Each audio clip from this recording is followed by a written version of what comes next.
नमस्कार दोस्तों, कैसे हो आप सभी। आई होप कि आप अच्छे होंगे और फिजिक्स भी अच्छे से पढ़ रहे होंगे।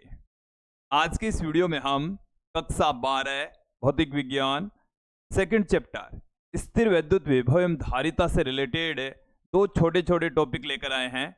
आज का हमारा पहला टॉपिक रहेगा संधारित्र की धारिता पर परावैद्युत का प्रभाव, अर्थात जब संधारित्र की प्लेटों के मध्य कोई परावैद्युत माध्यम भर दें तो उसे संधारित्र की धारिता पर क्या इफेक्ट पड़ेगा। सबसे पहले तो हम इस वाले टॉपिक को देखेंगे, उसके पश्चात हम अगला टॉपिक समांतर प्लेट संधारित्र की धारिता जब प्लेटों के मध्य आंशिक रूप से परावैद्युत माध्यम भरा हो। इस समांतर प्लेट संधारित्र की प्लेटों के बीच में कुछ भाग में हम परावैद्युत माध्यम भर दें तब संधारित्र की धारिता क्या हो जाएगी, वो इस टॉपिक में हम देखने वाले हैं। साथ में यहां पर इन पर आधारित न्यूमेरिकल क्वेश्चन भी देखेंगे, समझेंगे। विद्यार्थियों, यदि आप हमारे YouTube चैनल पर नए हैं तो चैनल को सब्सक्राइब कर लीजिए, साथ में बेल आइकन भी दबा दीजिए ताकि आपको आगे की वीडियोस की नोटिफिकेशन मिलती रहे। देखिए, आज के इन टॉपिक्स को समझने के लिए हमें इससे जस्ट पहले वाला टॉपिक समझना पड़ेगा, समांतर प्लेट संधारित्र की धारिता। वो हमने आपको लास्ट वीडियोज में समझा दिया है, बता दिया है। देखिए क्या पढ़ा था हमने, मैं आपको थोड़ा सा याद दिलाता हूं कि हमारे पास में जैसे ये कोई समांतर प्लेट संधारित्र है और समांतर प्लेट संधारित्र की ये कोई एक प्लेट है और ये समांतर प्लेट संधारित्र की दूसरी प्लेट है। हम दोनों को अलग अलग दिखाने के लिए इनके अंदर अलग अलग कलर भर देते हैं। ये हमारे पास में समांतर प्लेट संधारित्र की दोनों प्लेटें हैं। प्रत्येक प्लेट का क्षेत्रफल a है, दोनों प्लेटों के बीच की जो डिस्टेंस है वो d है।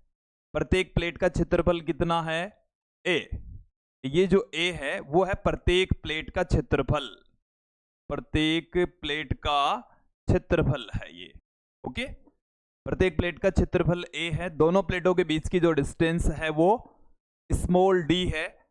तब हमने इसकी धारिता का व्यंजक निकाला था। देखिए, हम जानते हैं कि उनमें से एक प्लेट के ऊपर धनावेश होता है तो दूसरी प्लेट पर उतनी ही मात्रा में ऋणावेश होता है, दूसरी प्लेट के ऊपर उतनी ही मात्रा का ऋणावेश होता है।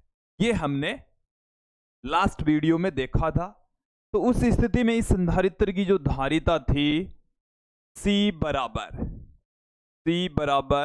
A epsilon not upon D हमने पढ़ा। और ये फॉर्मूला तब होता है जब संधारित्र की प्लेटों के मध्य निर्वात हो। क्या हो, निर्वात हो। तो ये निर्वात के लिए मैंने इसको C नोट से पुट कर दिया है, A epsilon not upon D, जहां A प्लेटों का क्षेत्रफल है, एप्सिलॉन नॉट निर्वात की विद्युतशीलता है और D है दोनों प्लेटों के बीच की डिस्टेंस है। आपको यहां तक क्लियर हो जाना चाहिए। ये हमने लास्ट वीडियो में पढ़ा, ये मैंने थोड़ा सा आपको रिवाइज करवा दिया। अब देखिए, हमारा जो आज का टॉपिक है वो है कि संधारित्र की धारिता पर परावैद्युत का क्या प्रभाव पड़ता है। पहले तो मैं बात करूंगा कि जब दोनों प्लेटों के मध्य निर्वात हो, मतलब कोई भी माध्यम नहीं हो, तो उस स्थिति के अंदर संधारित्र की धारिता क्या होगी। फिर उसके पश्चात में आपको बताने वाला हूं कि यदि प्लेटों के बीच में कोई परावैद्युत माध्यम भर दें तो उस स्थिति में नई धारिता क्या हो जाएगी। तो देखिए, हमने पहली स्थिति के अंदर जब प्लेटों के मध्य निर्वात हो, जब समांतर प्लेट संधारित्र की प्लेटों के मध्य समांतर प्लेट संधारित्र की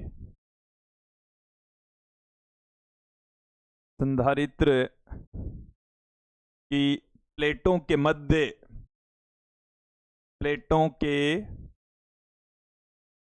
मध्य निर्वात हो,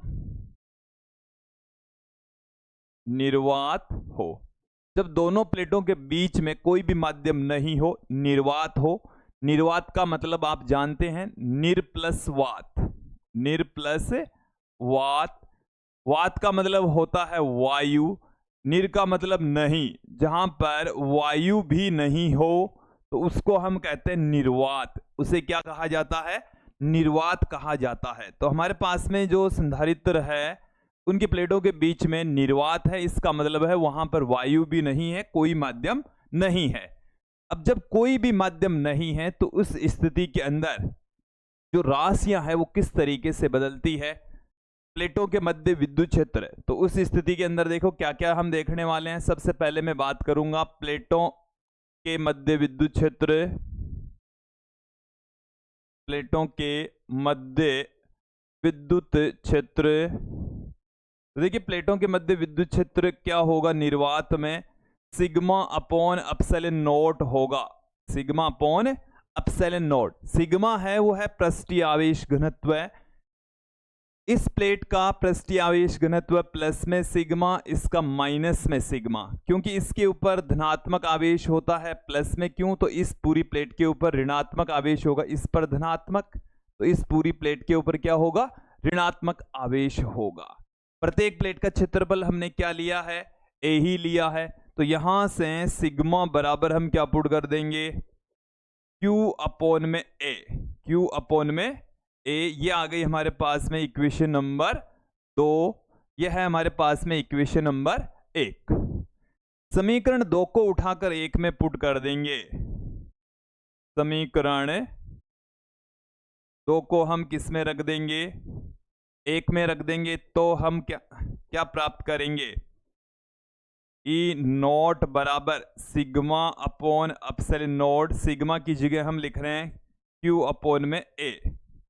यह आ गई हमारे पास में इक्वेशन नंबर 3।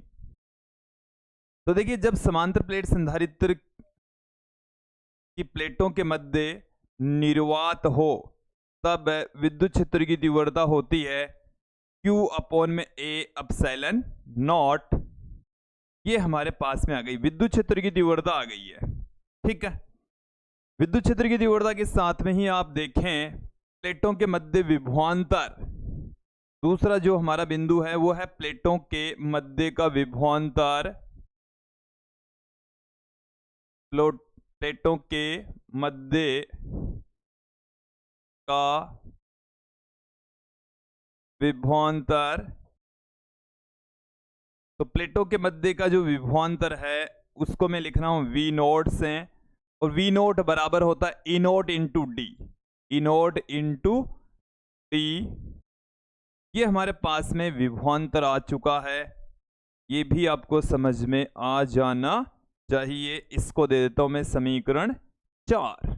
ठीक है, ये आ गई समीकरण 3। ठीक है, तो निर्वात में विद्युत क्षेत्र इतना होगा, प्लेटों के बीच में विभवांतर इतना होगा, और निर्वात की स्थिति में जो धारिता है, धारिता सी नॉट बराबर होता है Q अपॉन में V नोट। यहां से V नोट की वैल्यू हम पुट कर देंगे। V नोट होता है E note into D. E note into D. E note का मान हमारे पास में है Q अपॉन में A epsilon note into D. तो QD अपॉन में A एप्सिलॉन नोट पुट कर देंगे। QD अपॉन में A एप्सिलॉन नोट। तो यहां से Q से Q कैंसिल हो जाएगा, A एप्सिलॉन नोट बट्टे के ऊपर चला जाएगा, D यहां पर नीचे रह जाएगा। तो हमारे पास में फाइनली जो फॉर्मूला है वो ये प्राप्त होगा। फाइनली ये जो फॉर्मूला है ये आपको प्राप्त होने वाला है।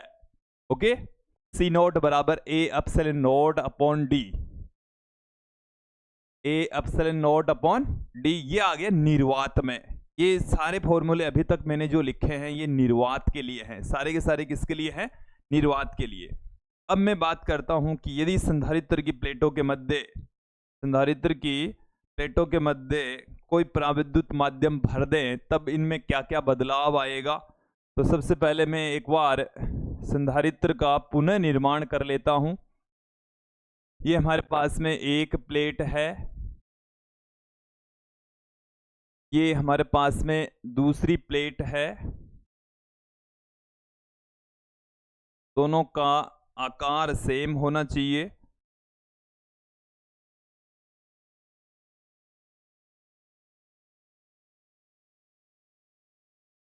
ठीक है, यहां तक क्लियर हो जाना चाहिए। अब हम इन दोनों प्लेटों के मध्य, इस प्लेट के ऊपर धनात्मक आवेश है, इस प्लेट के ऊपर ऋणात्मक आवेश है। इस पर जो आवेश है वो है प्लस में Q, इस पर जो आवेश है वो है माइनस में Q। एक पर धनात्मक है तो दूसरे पर ऋणात्मक है। दोनों प्लेटों के बीच की जो डिस्टेंस है वो D है, और प्रत्येक प्लेट का क्षेत्रफल, प्रत्येक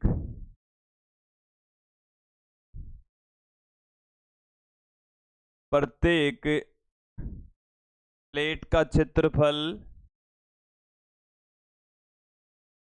प्रत्येक प्लेट का क्षेत्रफल वो हमारे पास में A है, वो हमारे पास में क्या है, A के इक्वल है। ओके, अब देखिए यहां पर हम बात करेंगे कि यदि हम दोनों प्लेटों के बीच में कोई पराविद्युत माध्यम भर दें, क्या भर दिया जाए, पूरी तरह से पराविद्युत माध्यम भर दिया जाए। ये जैसे मैं यहां पर कोई पराविद्युत माध्यम ले लेता हूं, बीच में यहां पर कोई गैप नहीं रखा जाएगा।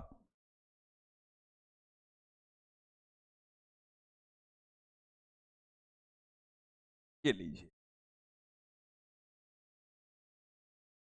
अब इसमें मैं जो पराविद्युत माध्यम है वो मैं व्हाइट कलर का ले लेता हूं। यहां तक आपको क्लियर हो जाना चाहिए। ये जो आप व्हाइट कलर का देख रहे हैं ये है पराविद्युत माध्यम। ये क्या है भाई, पराविद्युत माध्यम। ओके, अब देखिए जब पराविद्युत माध्यम हम समांतर प्लेट संधारित्र की प्लेटों के मध्य भर देंगे तो उसके पश्चात विद्युत क्षेत्र की तीव्रता क्या हो जाएगी, विभवांतर क्या हो जाएगा, और संधारित्र की धारिता क्या हो जाएगी। तीनों ही चीजें देख लेते हैं। तो सबसे पहले मैं बात करता हूं, जब प्लेटों के मध्य माध्यम भरा हो, जब प्लेटों के मध्य पराविद्युत माध्यम भरा हो, पराविद्युत माध्यम भरा हो, तो सबसे पहले मैं बात करूंगा विद्युत क्षेत्र की तीव्रता। विद्युत क्षेत्र की तीव्रता, जब संधारित्र की प्लेटों के मध्य कोई माध्यम भरा हो तो विद्युत क्षेत्र की तीव्रता को मैं E से लिख दूं, या EM से भी आप पुट कर सकते हैं, जो कि सिग्मा अपॉन अपसाइलन के बराबर होगी। देखो सिग्मा अपॉन अपसाइलन नॉट के स्थान पर क्या आ जाएगा, सिग्मा अपॉन अपसाइलन, और अपसाइलन के स्थान पर आप अपसाइलन नॉट अपसाइलन R लिख सकते हैं, और सिग्मा के स्थान पर Q अपॉन में A लिख सकते हैं। यह आ गई हमारे पास में इक्वेशन नंबर 5 दे दीजिए आप इसे। ये आपको समझ में आ जाना चाहिए। अपसाइलन के स्थान पर अपसाइलन नॉट अपसाइलन R, और सिग्मा के स्थान पर Q अपॉन में A। तो विद्युत क्षेत्र की तीव्रता तो ये होगी।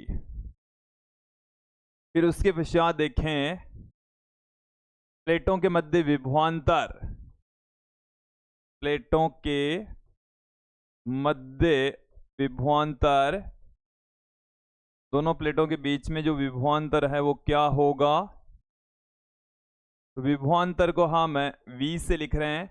V बराबर होता है E इंटू डी, तो यहां से Q इंटू डी बट्टे में A epsilon not epsilon R। ये आ गई इक्वेशन नंबर 6। ये आ गया दोनों प्लेटों के बीच में विभवांतर। अब मैं बात करूंगा संधारित्र की धारिता, जब माध्यम भरा हो तब की बातें ये है सारी की सारी। तो संधारित्र की धारिता, तो संधारित्र की धारिता को मैं C से लिख रहा हूं, जो कि क्या हो जाती है Q अपॉन में V। Q अपॉन में V का जो मान है वो है Q D बट्टे में A epsilon not epsilon R। देखिए यहां से Q से Q कैंसिल हो जाएगा। संधारित्र की जो धारिता है C बराबर ये हमारे पास में आ जाएगी A epsilon not epsilon R बट्टे में टी, ये हमारे पास में संधारित्र की धारिता जब प्लेटों के मध्य कोई पराविद्युत माध्यम भरा हो। ठीक है, ये आ गया। अब देखो यहां से हमें क्या निष्कर्ष मिलता है, क्या रिजल्ट्स मिलते हैं। समांतर प्लेट संधारित्र की जो धारिता है वो प्लेटों के क्षेत्रफल के समानुपाती होती है। प्लेटों के क्षेत्रफल के समानुपाती होती है। प्लेटों के बीच में भरे हुए माध्यम के पराविद्युतांक के समानुपाती होती है। पराविद्युतांक है वो एप्सिलॉन आर। इसके अलावा प्लेटों के मध्य की दूरी के व्युत्क्रमानुपाती होती है। तो ये तीनों ही जो रिजल्ट्स हैं वो आपको ध्यान में रखने हैं, दिमाग में रखने हैं। ओके, अब देखो जब हम पराविद्युत माध्यम भर देंगे तो हमारे पास में जो धारिता है उस पर क्या इफेक्ट पड़ता है। क्या इफेक्ट हुआ, एप्सिलॉन आर गुणा होगी A epsilon not upon D. ये तो सी नॉट ही होता है, ये तो क्या होता है सी नॉट। तो एप्सिलॉन आर गुणा हो जाती है, धारिता कितने गुणा हो जाती है, एप्सिलॉन आर गुणा हो जाती है। आप इसको ऐसे भी कह सकते हैं माध्यम में धारिता तथा प्लेटों के मध्य निर्वात में धारिता का जो अनुपात है उसको हम माध्यम का पराविद्युतांक कहेंगे।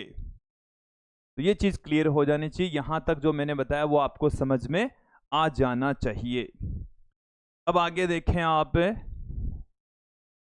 हमारे पास में समांतर प्लेट संधारित्र की धारिता जब प्लेटों के मध्य आंशिक रूप से पराविद्युत माध्यम भरा हो। एक बार आप समझ लें क्या कहा गया है इसमें, इस बिंदु में, ये हमारे पास में संधारित्र की एक प्लेट है, संधारित्र की एक प्लेट। अब यहां पर ले रहे हैं हम दूसरी प्लेट, ये हमारे पास में क्या है दूसरी प्लेट, और मैं अब ले रहा हूं यहां पर कोई पराविद्युत माध्यम। मैं क्या लेकर चल रहा हूं, अब कोई पराविद्युत माध्यम लेकर चल रहा हूं। वो जो पराविद्युत माध्यम है वो मैं इन दोनों प्लेटों के बीच में कुछ दूरी तक भर दूंगा, कुछ दूरी तक उसको भर दिया जाएगा। चलिए उसको हम किसी तीसरे कलर से भर देते हैं, ये हमने दिखा दिया है। और यहां से ये देखें आप, ये हमारे पास में संधारित्र की पहली प्लेट, ये हमारे पास में संधारित्र की दूसरी प्लेट। इस प्लेट के ऊपर धनावेश है, एक समान रूप से धनावेश मौजूद है। इस वाली प्लेट के ऊपर एक समान रूप से ऋणावेश मौजूद है। दोनों प्लेटों के बीच की जो डिस्टेंस है वो स्मॉल डी है, और ये जो पराविद्युत है इसकी जो मोटाई है वो टी है। ठीक है, ये जो गैप बच गया है वो डी माइनस टी गैप बच गया है, यहां वाला और यहां वाला डी माइनस टी। ओके, ये क्या चीज है भाई, ये पराविद्युत माध्यम है, पराविद्युत माध्यम। अब आपको ये हेडिंग समझ में आ जानी चाहिए, हेडिंग क्लियर हो जानी चाहिए कि समांतर प्लेट संधारित्र की धारिता जब प्लेटों के मध्य आंशिक रूप से पराविद्युत माध्यम भरा हो। कि समांतर प्लेट संधारित्र की धारिता हम उस वक्त देख रहे हैं जब प्लेटों के मध्य, देखो पूरी तरह से भरा होता है तब तो धारिता हमने अभी लास्ट टॉपिक में देखी थी। अब आंशिक रूप से, आंशिक रूप का मतलब हो गया कुछ भाग में भरी हुई है, कुछ भाग में अभी भी जगह खाली पड़ी है। ठीक है, तो देखिए इस स्थिति के अंदर हमारे पास में धारिता क्या हो जाएगी ये हम देखने वाले हैं। देखो निर्वात में अभी अभी हमने पढ़ लिया है, निर्वात में जो पढ़ा वो अभी यूज में आएगा, इस कारण से मैं यहां पर पुट कर देता हूं। निर्वात में प्लेटों के मध्य जो विद्युत क्षेत्र की तीव्रता है वो तो हमने लिखी सिग्मा अपॉन में एप्सिलॉन नॉट, जो कि क्यू अपॉन में ए एप्सिलॉन नॉट। ठीक है, इसको दे देता हूं मैं इक्वेशन नंबर 1, समीकरण ज्यादा दी जाएगी। फिर प्लेटों के मध्य विभवांतर ई नोट बराबर ई नोट इंटू डी, जिसे हम Q इंटू डी बट्टे में A एप्सिलॉन नॉट से लिख सकते हैं। यह आ गई इक्वेशन नंबर 2।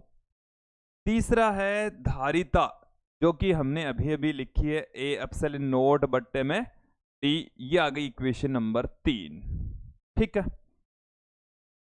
जब प्लेटों के मध्य हम आंशिक रूप से पराविद्युत माध्यम भर दें तो उस स्थिति में प्लेटों के बीच में विभवांतर क्या होगा, विभवांतर देख लेते हैं। देखिए, जो विद्युत क्षेत्र की तीव्रता है वो चेंज हो जाती है, विद्युत क्षेत्र यहां पर बदल जाएगा। निर्वात में विद्युत क्षेत्र इतना रहेगा और माध्यम के अंदर जो विद्युत क्षेत्र है वो सिग्मा अपॉन एप्सिलॉन, माध्यम में सिग्मा अपॉन एप्सिलॉन, वो हमने पढ़ा है। माध्यम में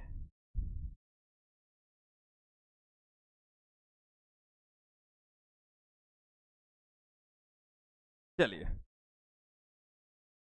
माध्यम में विद्युत क्षेत्र की तीव्रता, माध्यम में विद्युत क्षेत्र, तो माध्यम में विद्युत क्षेत्र है उसको मैं लिख रहा हूं E से, जो कि sigma upon epsilon, sigma upon epsilon के स्थान पर epsilon not epsilon R, sigma upon epsilon not epsilon R से हम पुट कर देंगे। ठीक है।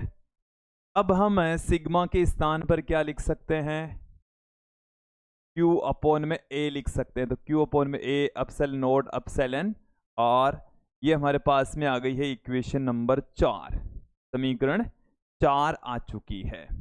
ओके। अब मैं बात करता हूं प्लेटों के मध्य विभवांतर, प्लेटों के मध्य विभवांतर, प्लेटों के मध्य विभवांतर V बराबर, अब देखो भाई, प्लेटों के बीच में जो विभवांतर है उसका सीधा विभवांतर नहीं है। अब हमारे पास में क्या है कि यहां से निर्वात भी है इतने भाग में, कुछ भाग में क्या है, निर्वात है, कुछ भाग में माध्यम है। तो निर्वात में विभवांतर प्लस माध्यम में विभवांतर, निर्वात में प्लस माध्यम में, तो निर्वात में भी है, निर्वात प्लस माध्यम में विभवांतर, माध्यम में विभवांतर। यह आपको क्लियर हो जाना चाहिए। अब देखो निर्वात में कितना है, निर्वात में विभवांतर, विभवांतर होता है E इंटू डी, तो निर्वात में तो हो जाएगा E नॉट इंटू, अब निर्वात है कितनी जगह में वो देखो भाई, क्योंकि टोटल जो यहां से यहां तक की डिस्टेंस है वो है D, इस पराविद्युत की मोटाई है T, तो निर्वात रह गया D माइनस टी मोटाई में, कितनी मोटाई में रह गया, D माइनस टी मोटाई में। ये आपको समझ में आना चाहिए। ये निर्वात का विभवांतर है प्लस माध्यम में विभवांतर, तो माध्यम में विभवांतर तो माध्यम की विद्युत क्षेत्र की तीव्रता, और माध्यम है कितनी दूरी में, T डिस्टेंस में है, तो माध्यम तो है, माध्यम विद्युत क्षेत्र की तीव्रता D डिस्टेंस में नहीं है, T में है, ये T में है, तो यहां हम T लिखेंगे E इंटू टी। ओके। अब E नोट और E दोनों की वैल्यू पुट कर देंगे। E नोट हमारे पास में ये रहा और E ये रहा, ये विभवांतर आ जाएगा। तो V बराबर E नोट का मान कितना, ये रहा Q अपॉन में A epsilon not, Q upon में A एप्सिलॉन नॉट और D minus T plus E यहां पर क्या है, Q अपॉन में A epsilon not epsilon R into में क्या है भाई T। देखो यहां से हमारे पास में दोनों में से Q अपॉन में A एप्सिलॉन नॉट कॉमन आ जाएगा, Q अपॉन में A एप्सिलॉन नॉट हमारे पास में क्या आ गया, कॉमन आ गया, D minus T plus T upon में एप्सिलॉन R, ये आ गया। बताइए कोई दिक्कत, यहां तक क्लियर हो जाना चाहिए, समझ में आ जाना चाहिए। अब मैं बात करता हूं संधारित्र की धारिता, संधारित्र की धारिता, संधारित्र की धारिता जब प्लेटों के मध्य आंशिक रूप से कोई पराविद्युत माध्यम भरा हो। C बराबर Q अपॉन में V, Q अपॉन में V, तो Q और V हमारे पास में ये रहा, Q बट्टे में A epsilon not T minus T plus T upon में एप्सिलॉन R। तो फाइनली जो संधारित्र की धारिता है C बराबर, देखिए ये Q से Q क्या हो जाएगा, कैंसिल हो जाएगा, A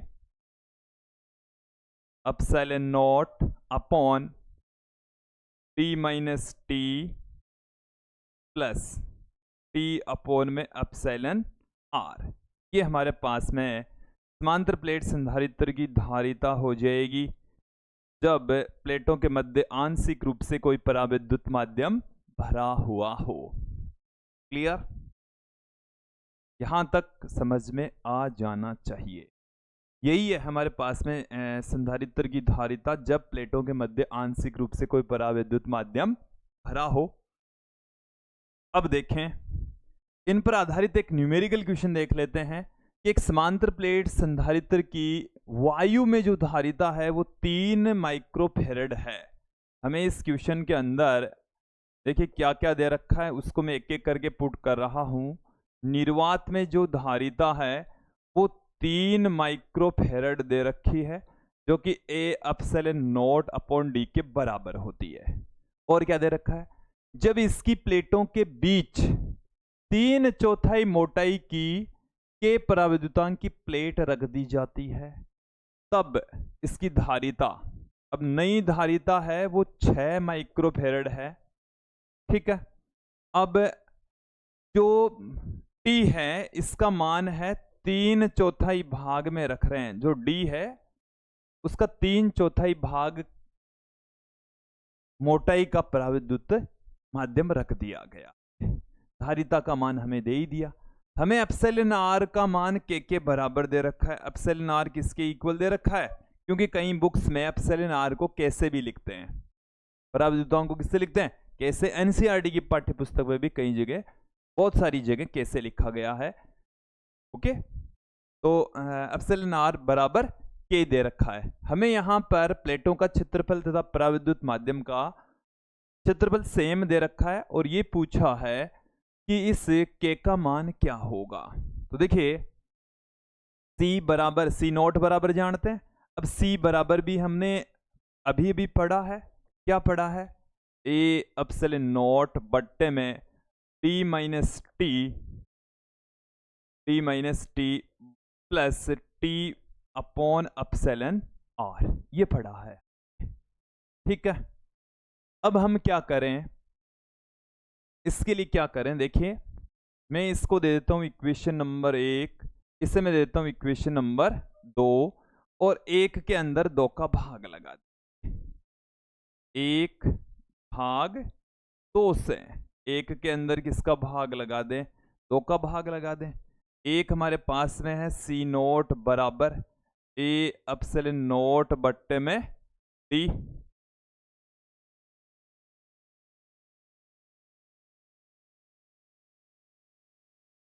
अपॉन C बराबर, C का मान है A एप्सिलॉन नॉट बटेवा T minus T plus T upon में एप्सिलॉन R। यहां से A एप्सिलॉन नॉट से A एप्सिलॉन नॉट कैंसिल हो जाएगा, ये वाला भाग ऊपर चला जाएगा, D minus T plus T upon में एप्सिलॉन R बटेवा ये D नीचे आ जाएगा, ये D नीचे आ जाएगा। तो ये आ गया हमारे पास में। अब T की वैल्यू रख देनी है, C और C नॉट की वैल्यू रख देनी है, तो आंसर आ जाएगा, एप्सिलॉन R का मान आ जाएगा। C नॉट का मान हमें इस क्वेश्चन के अंदर 3 माइक्रोफेरेड, C का मान है वो हमें 6 माइक्रोफेरेड दे रखा है। फिर ध्यान दें D का जो मान है वो D ही रहने देते हैं। T का जो मान है वो 3/4D प्लस T का मान है वो 3/4D बट्टे में एप्सिलॉन आर बटेवा डी। तो ऊपर नीचे से डी हम यहाँ पर कॉमन ले लेंगे, अगले पेज पर हमें जाना पड़ेगा। चलिए देखिए, हमें इस क्वेश्चन के अंदर सी नोट की जो वैल्यू है वो 3 माइक्रोफेरड, सी की वैल्यू 6 माइक्रोफेरड और जो टी है उसका मान 3/4 टी दे रखा है। अपने पास में है सी नोट अपॉन में सी, तो ये अपने पास में क्या आएगा देखें। सी नोट का जो मान है वो हमारे पास में है ए एप्सिलॉन नोट बट्टे में डी, सी का मान है ए एप्सिलॉन नोट बट्टे में D minus T plus T बट्टे में एप्सिलॉन आर।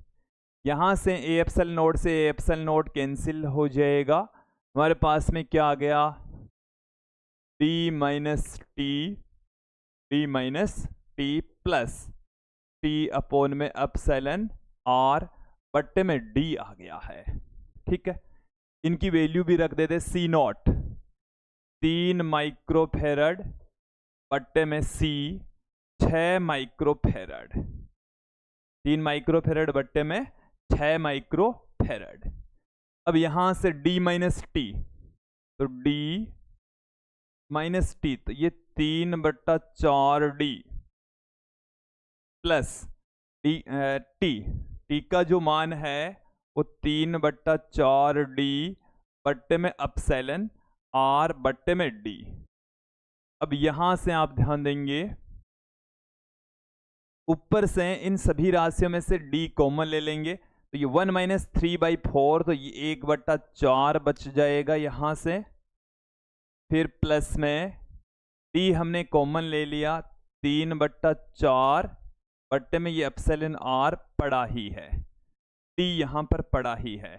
D से D कैंसिल हो जाएगा, यहाँ से माइक्रोफेरड कैंसिल हो जाएगा, 2 रह जाएगा यहाँ पर, तो 1/2 बराबर अपने पास में क्या आ गया 1/4 प्लस 3/4 एप्सिलॉन आर, केवल ये रह गया।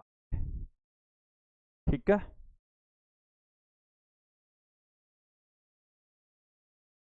ये रह गया। अब इसको इधर ले आएंगे तो 1/2 माइनस 1/4 बराबर 3/4 एप्सिलॉन आर। यहां से रह गया हमारे पास में 1/4 बराबर 3/4 एप्सिलॉन आर, 4 से 4 कैंसिल हो जाएगा, तो एप्सिलॉन आर बराबर आ जाएगा 3। एप्सिलॉन आर बराबर कितना आ जाएगा 3 आ जाएगा। ओके, तो ये था आज का हमारा इस क्वेश्चन का सॉल्यूशन और आज का हमारा वीडियो। तो विद्यार्थियों, मुझे उम्मीद है आज का जो हमारा टॉपिक है वो आपको अच्छे से समझ में आया होगा। नेक्स्ट जो हमारा वीडियो होगा उसमें हम समांतर प्लेट संधारित्रों का संयोजन देखने वाले हैं, समझने वाले हैं। विद्यार्थियों, यदि आपको हमारे हैंड रिटन नोट्स या यूट्यूब के ऊपर हमने जो कोर्स लॉन्च किए थे वो कोर्स आपको प्राप्त करने हैं, तो आप हमें यहाँ पर व्हाट्सअप कर सकते हैं। हमारे जो व्हाट्सअप नंबर है, मोबाइल नंबर है, वो मैं आपके सामने रख रहा हूँ। इन नंबर पर आप व्हाट्सअप करें 9460239358, ये हमारे व्हाट्सअप नंबर है। इसके अलावा आप हमें अपनी एप्लीकेशन पर भी फॉलो कर सकते हैं, एप्लीकेशन पर भी आपको कोर्स मिल जाएंगे।